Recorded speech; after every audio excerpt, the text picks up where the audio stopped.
Oh no, what we gonna do? The king likes Daniel more than me and you.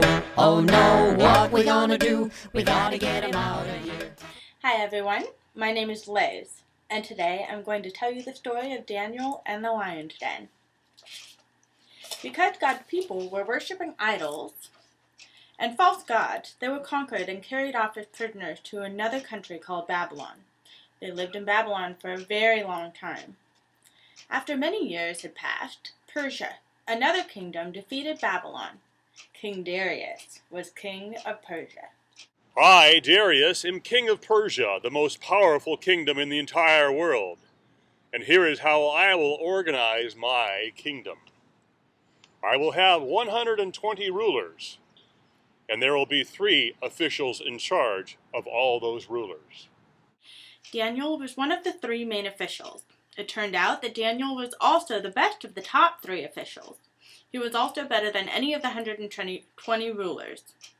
He did the best job of anyone in the entire kingdom. I think I will put Daniel in charge of the 3 rulers. Daniel's a good man. What do you think, my trusted officials? I don't like that idea at all. No? Me either. We have to get rid of Daniel. Yeah, what they said. So the other 2 officials looked for a reason to point out to King Darius that Daniel should not be put in charge of everything.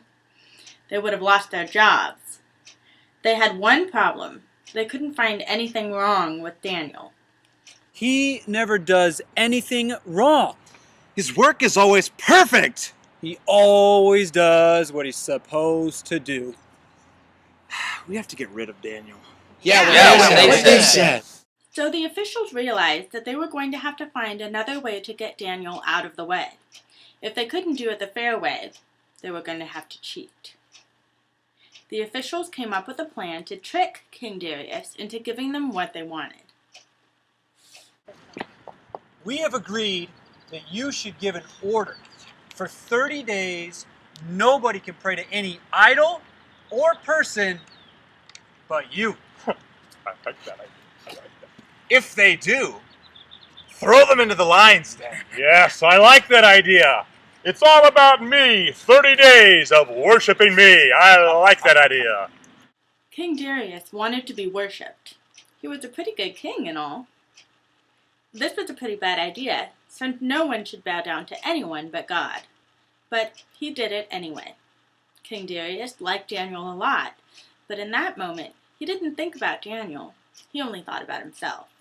And even with this new law, nothing can change. I've been praying to my God 3 times a day, every day, and I'm going to keep praying to my God 3 times a day, every day. You know, Daniel always prays in front of a window. So we'll see when he prays. King Darius already signed the law. And even Daniel has to obey the law. Yeah? This is how we'll get rid of Daniel. What they said. So Daniel went to his room and prayed, just like he always did. He prayed and thanked God for everything, even what he was doing in Persia. Our plan is working perfectly. He's right there in the window. We gotta go tell Darius what Daniel's doing.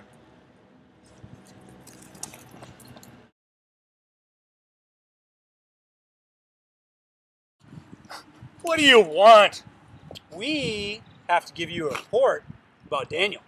Yes, Daniel. He's my favorite, you know. He's a whole lot better than the 2 of you guys. I'm sorry, but I'm afraid your favorite official is breaking the law.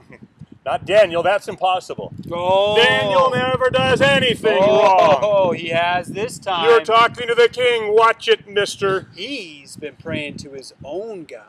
Well, he's always done that. I've allowed him to do that for years. What's the big deal? Yes, but you made a new law that everyone has to worship you and you alone. Well, it is about worshiping me, I get that. But that doesn't apply to Daniel. That would mean I'd have to throw him into the lion's den. Surely that doesn't apply to Daniel. It's the law. We'll have to get rid of Daniel. What they said. Yes. So Darius gave the order for Daniel to go to the lion's den. Darius said to Daniel, May your God, whom you've served continually, rescue you. Then he sealed the opening to the lion's den himself. Bye, Daniel. Then he went back to his palace. I can't sleep. I can't eat. I can't play Angry Birds. I can't do anything fun. Surely Daniel has been consumed by those hungry, voracious, ravenous lions, and there is nothing I, even as king, can do to save him. Finally, morning came. As the sun peeked out of the sky, the king hurried to the lion's den.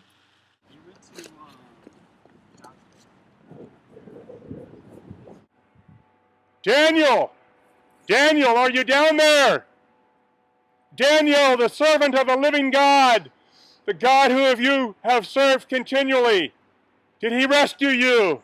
Did he save you, Daniel? I'm alive! My God sent an angel, and his angel shut the mouth of the lions.